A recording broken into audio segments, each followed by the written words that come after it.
Hello, and welcome back to another episode of the Odd Fellows Oddcast. And today joining us is Peter Sellars. And today we're going to be talking about Odd Fellows books. And books are a very important thing. There's some people that are really, interested in books. Other people could care less. I happen to really enjoy audiobooks a lot, by the way, Peter. I don't know if you ever plan to make any audiobooks, but I will certainly listen to you talk about your subjects. But the thing is, today we're going to talk about the importance of Oddfellows books. There's a rich tradition and history of Oddfellows books, and then we're going to talk about a bit of a surprise announcement. Today I heard about it and I was like, oh, wow, we should definitely, spread the word about this. So first, welcome. And can you tell us a little bit about, obviously, somebody who's watching this for the first time doesn't know who you are. Say a little bit about yourself and also, why is it that we're going to talk about books today? Well, I'm Pete Sellars, and I've been a member of the order for about 32 years. I first joined in San Leandro, and immediately my first meeting, I was found myself as a vice grand at my very first meeting because the vice grand passed away, and none of the older members wanted to take it. It was one of those lodges with 5 members. Well, anyway, I moved up through the ranks, became district deputy, and following year joined the board of directors, became a grand instructor, and eventually grand patriarch, grand master, grand representative. Served on many committees, and about 25 years ago I started writing the legislation for the order, at all levels. And even at grand rep I started for sovereign, I started writing legislation. So it's been a long road. So that's where I am today, and I do a lot. Yeah, you've actually written quite a bit of interesting pieces of legislation over the years. I hadn't really thought about the connection there. That you do a lot of writing. I seem to remember that you wrote something about how it is that the minimum age for an Oddfellow changed because of the legislation you wrote. Right? What were some of Yeah, the other pieces of legislation that you wrote? 16, and then also allowing women or promoting the women in the order, not necessarily legislation, but being part of that movement.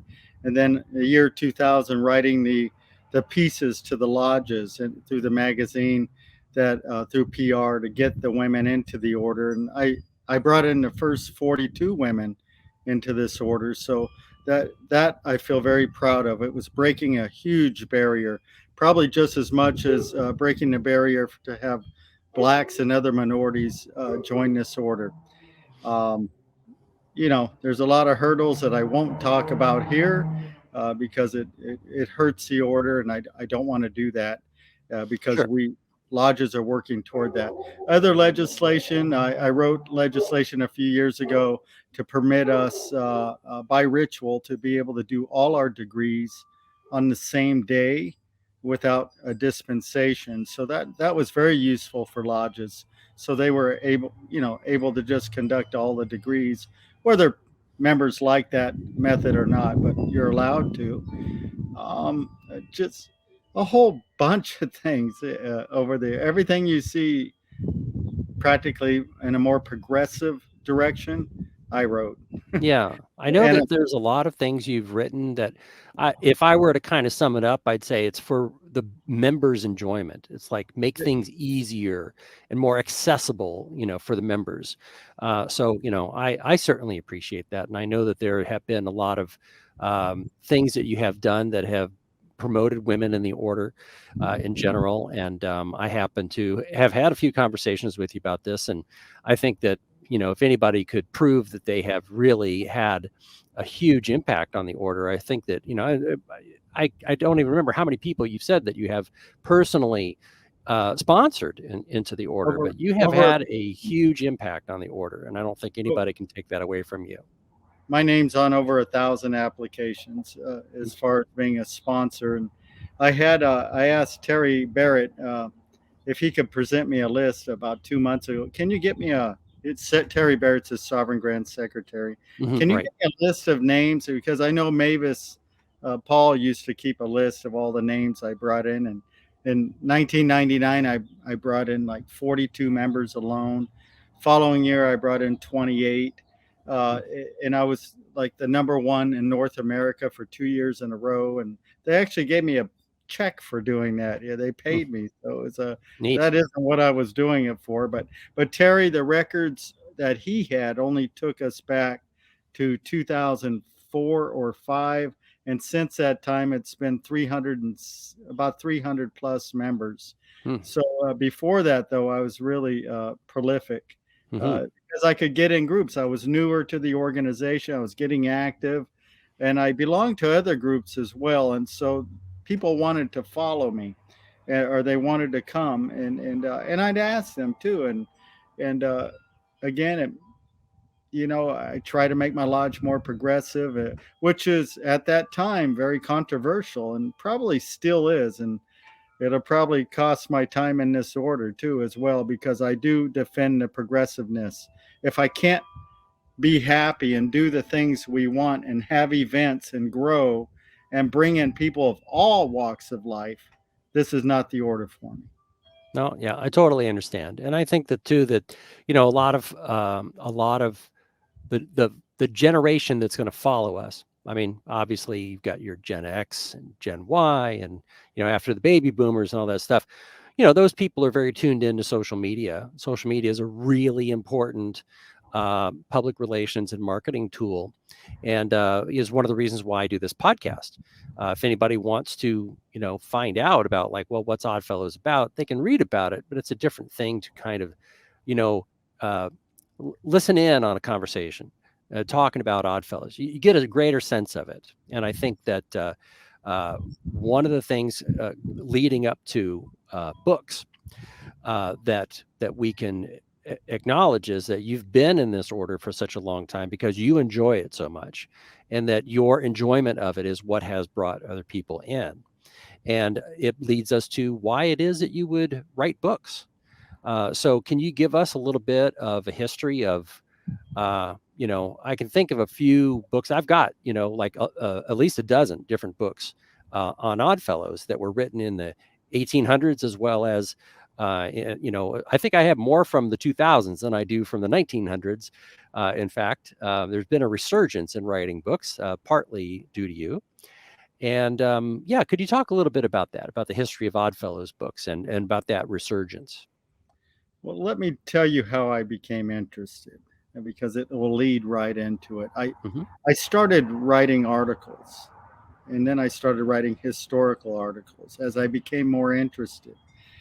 And the number of articles I wrote, our magazine used to come out quarterly, or actually monthly, and then we switched to quarterly. Now they do, I think, three a year. So it is the number of articles has diminished quite a bit.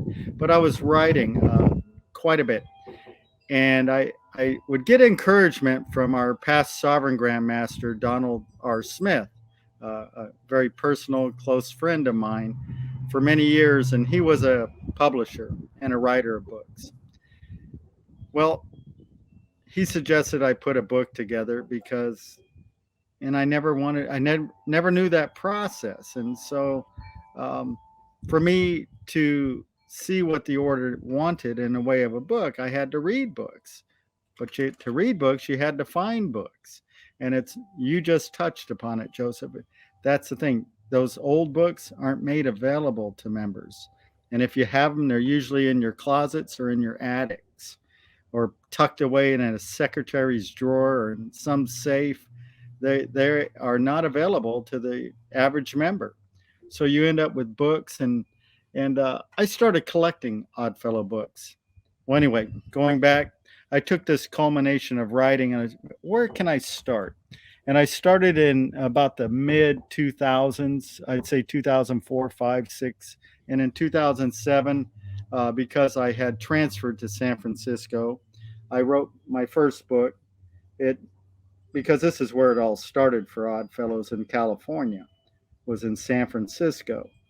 I had to write that book because I had access to the minutes in San Francisco. I had access to the historical books. I had everything there at my fingertips. and I was a member of the Grand Lodge Board of Directors at that time as well. So I was able to gain access to the minute books of defunct lodges. I was able to access the museum and those archives that were available back then, and put this book together, and learning that process through college as well. I was able to put my first book together. And in a second, if you want to lead into it, I can show you some examples of the best Oddfellow books that have ever been written. In Yeah, my I was going to say that I'm pretty sure that I have what are considered really the staples. The ones that you would hope that if you belong to an Oddfellows Lodge, that they would be the kind of ones that are valuable to get a historical understanding of the foundations and the formation of the Independent Order of Oddfellows. And also a lot of the changes that occurred in the late 1800s, which were really very influential in terms of change goes. Things have changed since the late 1800s, but not quite as much, I don't think, since that particular time after we broke from England as a subsidiary. So can you speak to that a little bit? Yeah, one of the books. So I'll lead into that. But one of the Mhm. books, the foundation is. I have several copies now. This is the History of the American Odd Fellowship by Mhm. James Ridgely. Mhm. James Ridgely writes it in his own words. James Ridgely was there in the 1820s. He knew Wildy. He knew the makers and shakers and the early people forming this order. And when he wrote about it, a lot of people, oh, he can't be right. Of course he's right. He was there. You're not going to dispute the first word. That's the first word. It doesn't get better than this unless you have the original minutes in the 1820s. You don't have a better source than James Ridgely. You have to have that book. And going along with that book are the annual journals, the annual communications of the Grand Lodge of the United States. You need to have those as well in the early 1800s to understand this order and to understand we were actually completely different than what we are today. Completely different, except for parts of the degrees. The things that are closest are the encampment degrees from the early 1820s. Those stayed muchly intact, but the other ones we moved away from. But you learn this by going to the books, by going to a book by Ridgely. You learn how we did funerals. You learn how difficult it was to meet.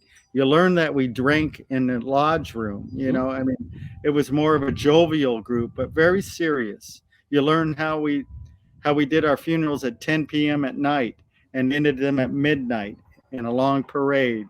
So, I mean, very fascinating stuff. Yeah, it was very different back then for sure. Um, and like I was mentioning with this reformation, changing the degrees, combining them, moving them around, so a lot of the emblems and symbols got, retired in favor of different ones. And, that I always found that was a really fascinating point. And it was at Grolsch, it was one of the best authorities on that transition period. Yeah, that came out more in the 18 in the latter part of the 1800s with his little manual. I mean, Hmm. that's kind of cool. Yeah, you see people have mimicked that over the years, and here's a here's one that came out early on. I have to tell you, I have to thank our late brothers, of course, Donald R. Smith, I mentioned, and William Patterson, who was a past Grand Patriarch in California. Those two members probably left the greatest legacy to me. They left their collections of books, Uh, which are over, I think, nearly 1,000 books, wow. including all the Grand Lodge United States, all the Sovereign Grand Lodge journals. They left me the California ones. They left me, and then all these special books. But you have Odd Fellowship Illustrated. I don't know if you have that one. Yeah, That I one's do have great. that one. Yeah. It's really cool. Hmm. Like you say, like you see, a lot of books today mimic those, Hmm. which isn't a bad idea because you're reintroducing things like the passing the axe, those things that I was actually part of doing in the lodge when I joined. We did pass the axe, and that was for certain things. And when members needed help, or I know early on they did them historically to build their lodges. You may have one like this, Gems of Oddfellow. This is actually a pretty good one. Hmm. Uh, Not a lot of people have that one. Another rarity, the Red Blood of Odd Fellowship. Oh, I've never heard of that one, huh? Won't find that one too many places. Um, this one you might find by Powell, the Triple Links. It's Yes, kind I have that one. Yeah. of interesting. I like that one because it answers a lot of questions about the order. This one here is pretty common, but again, these books, these I just brought a few out here, but those books and these books, they're difficult for the member who just joined to access. You know, you'd have to go on eBay or Amazon and buy a used book to get this old information. And Yeah. so, you know, And two, there's a bit of a language barrier in some respects too. I've sat down and read some of them, and there's some writers that they're a lot easier to, relate to, understand. And other writers, it's kind of like, gosh, it's really dense. It's like, not to say that it's bad writing, it's just really dense. It's probably one of the reasons why I prefer audiobooks. yeah, I But don't blame you. And yeah.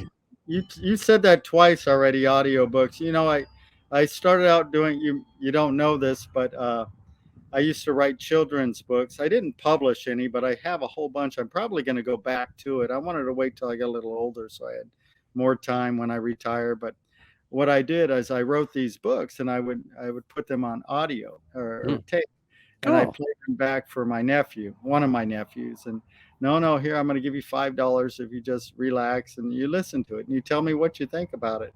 But those were audiobooks. So I had that experience way back in the '80s mhm. when I started writing these children books. So doing audiobooks is nothing new to me. I wouldn't have trouble doing that at all.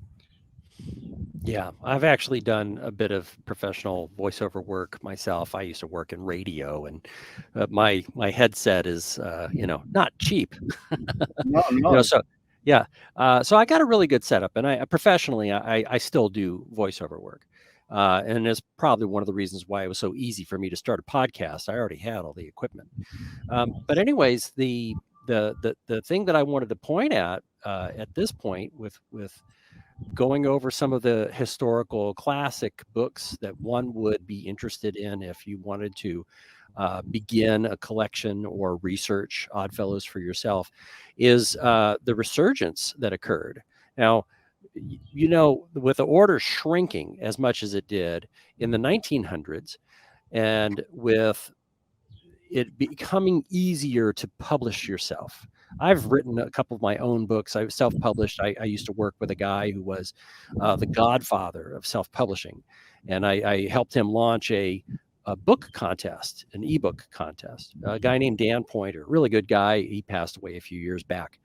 But anyways, I found out how easy it is. Really, if you start off with Microsoft Word and you publish it into PDF, and then you put it into some of these platforms that are like on Amazon and stuff.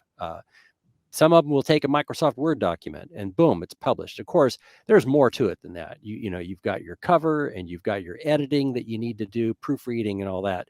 And it's a process. It's a process. But the nice thing is that process has become so much easier and empowers individuals who want to take the time to actually write something, gives them tremendous tools for self-publishing. So I think that is one of the reasons why there's been a resurgence over the past couple decades. You want to talk about your experience with self-publishing? Yeah, I will tell you that the most difficult part for a writer is everybody. I tell this. This is me telling everybody. Everybody has a book in them. Mm-hmm. Everybody wants to have one book. Everybody. It perpetuates your name there forever. You write a book and you may hit that good book. And for me, it's I write a little bit each day, and it becomes easier. It's not difficult, and it takes me 5 minutes to write an article. And Jack London wrote 4 pages a day. You start to learn what authors write and how they write. I have my favorite authors. History books are a little bit more complex because of the legalities for photos, copyright. You want to be careful. You want to learn those laws as well. And I spent a lot of time doing that. I learned what you should really do sourcing on and what you shouldn't do.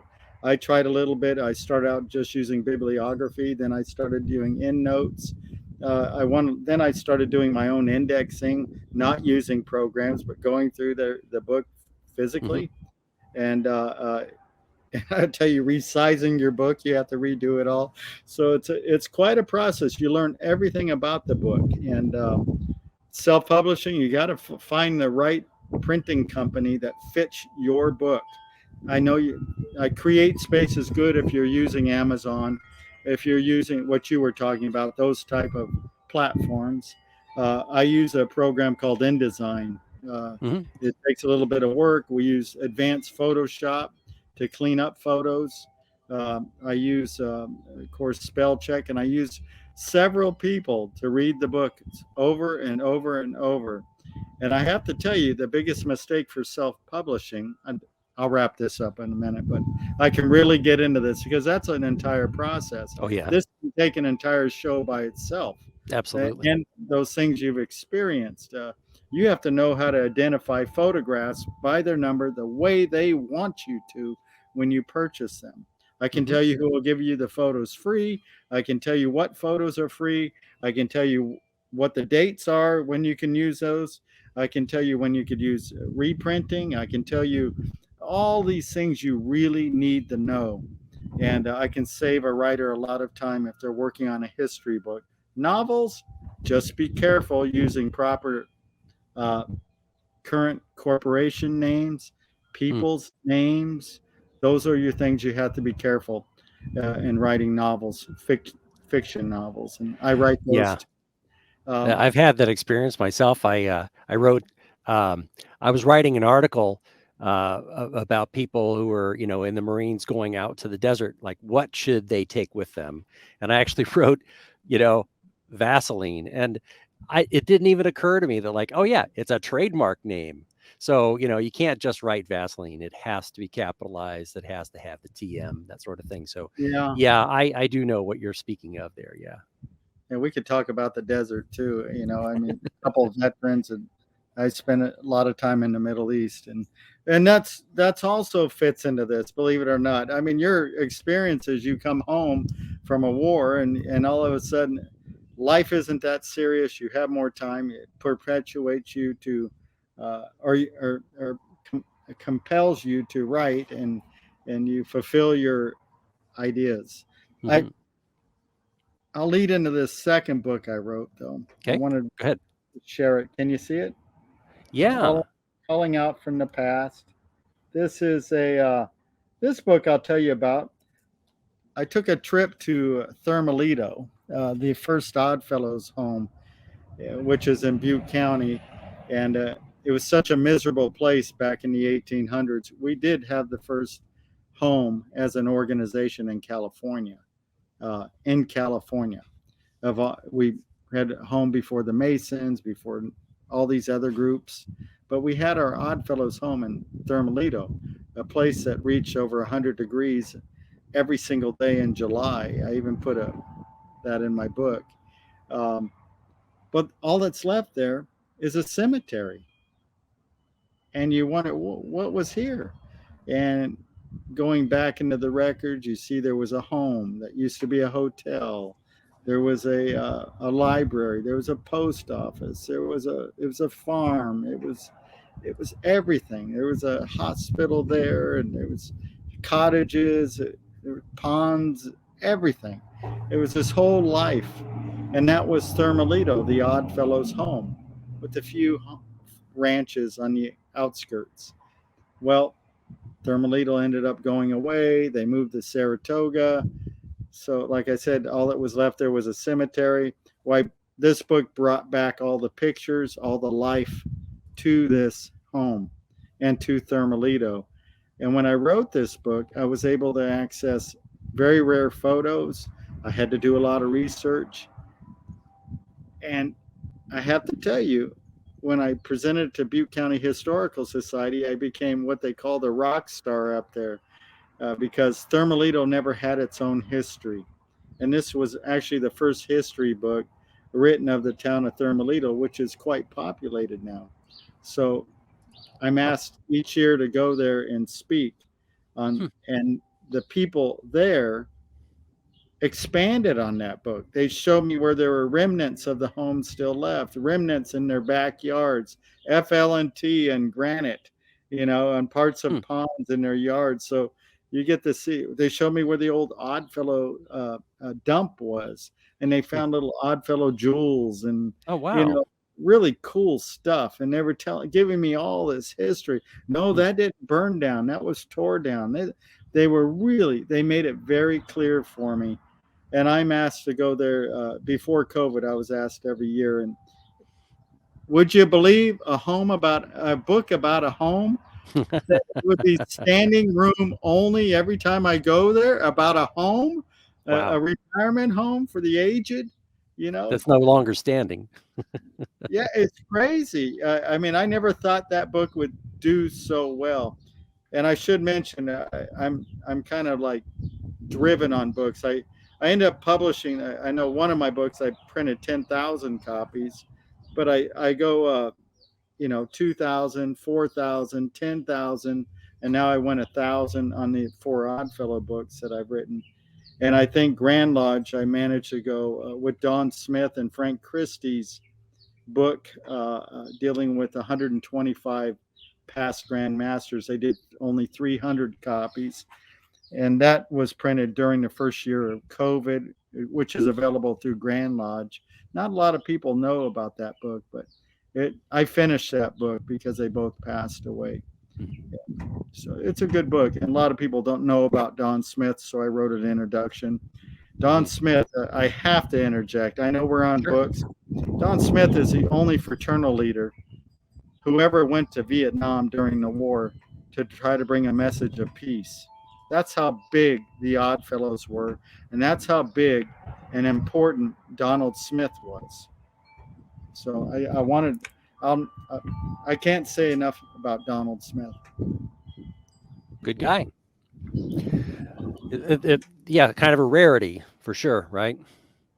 Yeah, you won't find that today. Not Yeah. So let's make sure that we cover, you know, I don't know, but I think that do you have other Oddfellows books that you've written besides yeah, those those. three?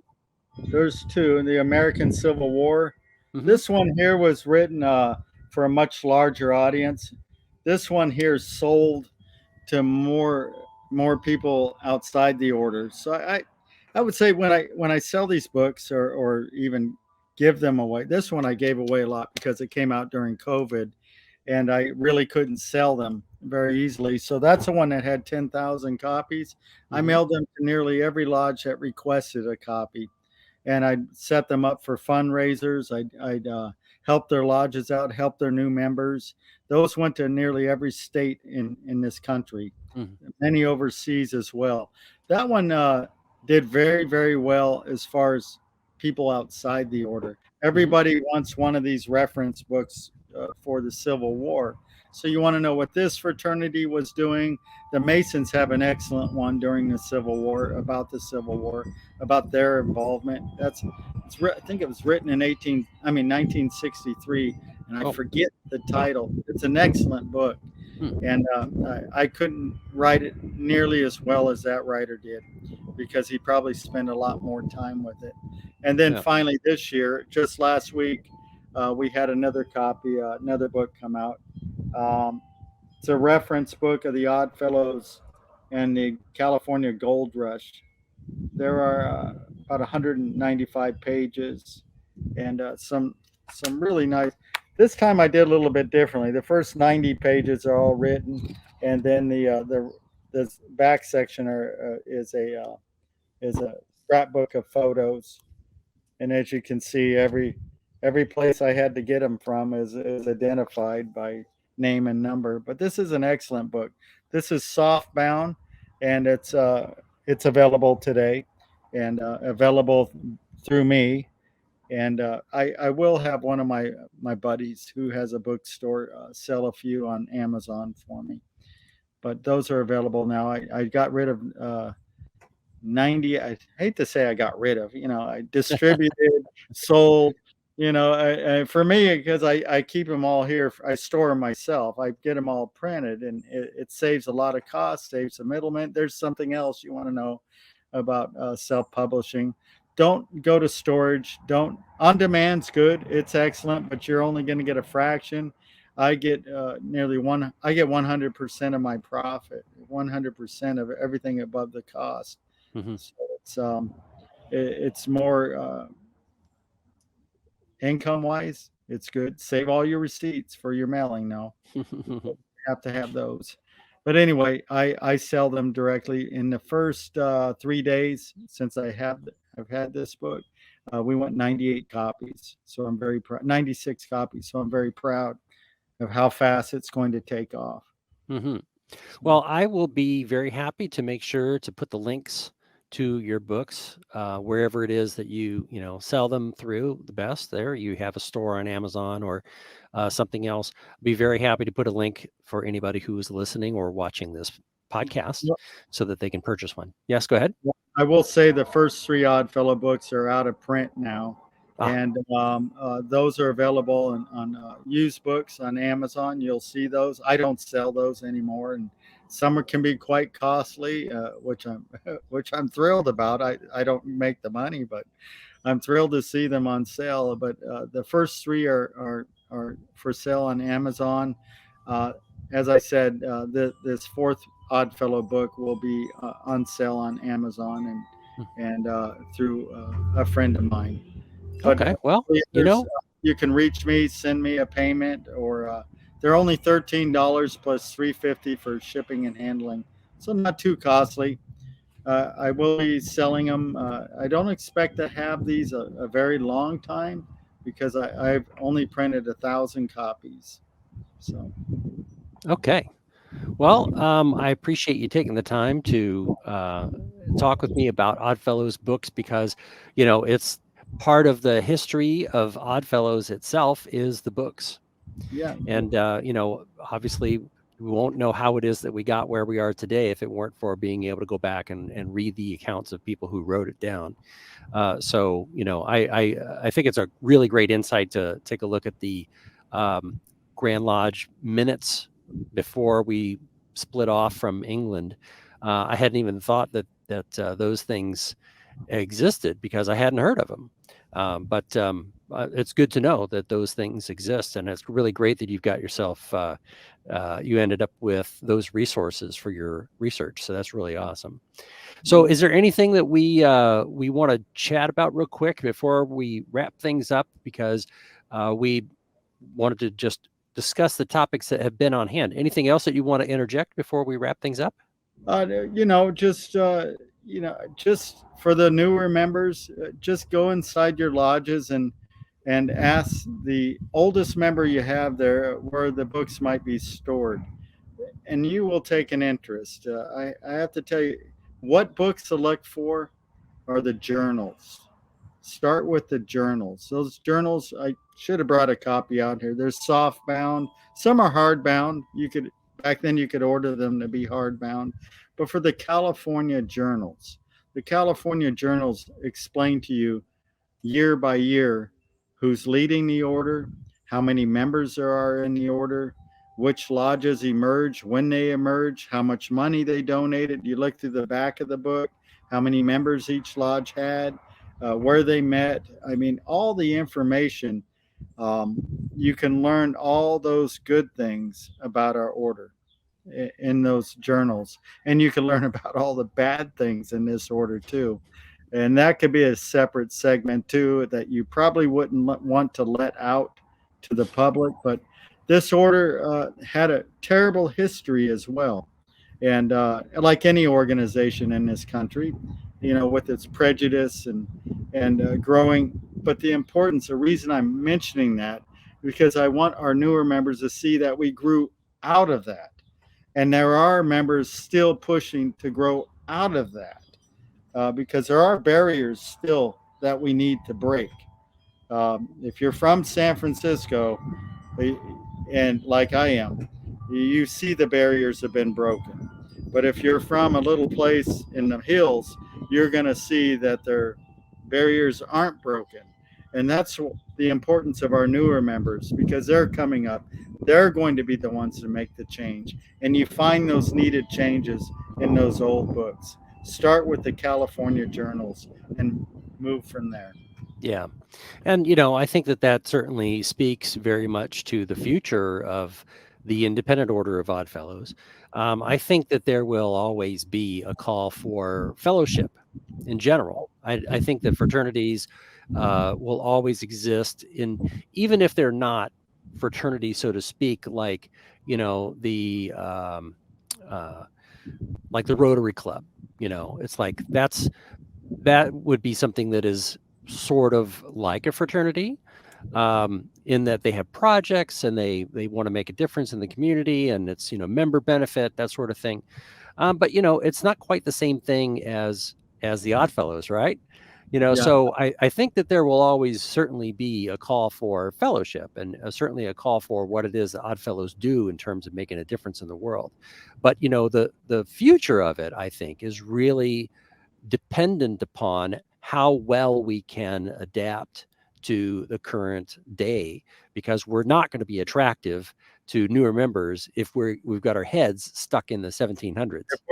If we're setting the social, if we're trying to set the social standard for society, we're going to collapse. If we're allowing the society to set the standard for us, we're going to succeed. Mm-hmm. That's where we need to break that barrier. And, right. And that's right now. And so, that's a strong statement. And I don't know if we can get there, but, we'll try. And as long as I'm a member, I'll keep working toward it.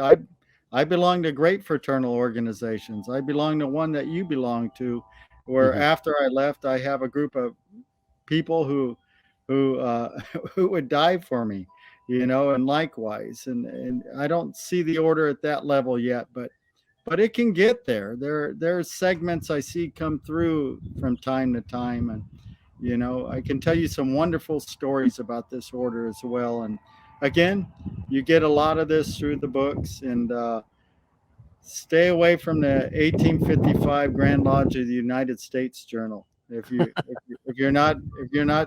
you're sensitive to social issues, stay away from that one. Okay. Yeah.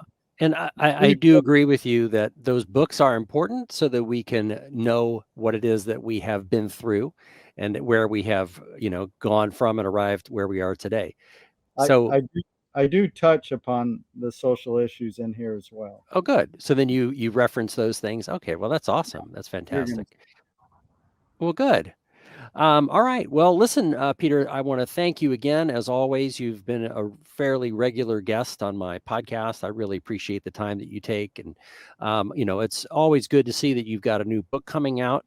And I was thinking about how it is that it'd be really great if, you took the time to write a book about, the really awesome things that you have seen in Oddfellows over the years, or the stories that you know about that are firsthand accounts of different things that have happened, because you've told me some really great stories, and I think that they would certainly be worth putting into a book. So maybe one day.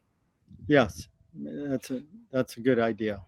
I'll keep writing, and as I say, I'll put a few articles together, see how that's received, and if I get enough out there, then we'll put a book together. Oh, great. Well, again, thank you.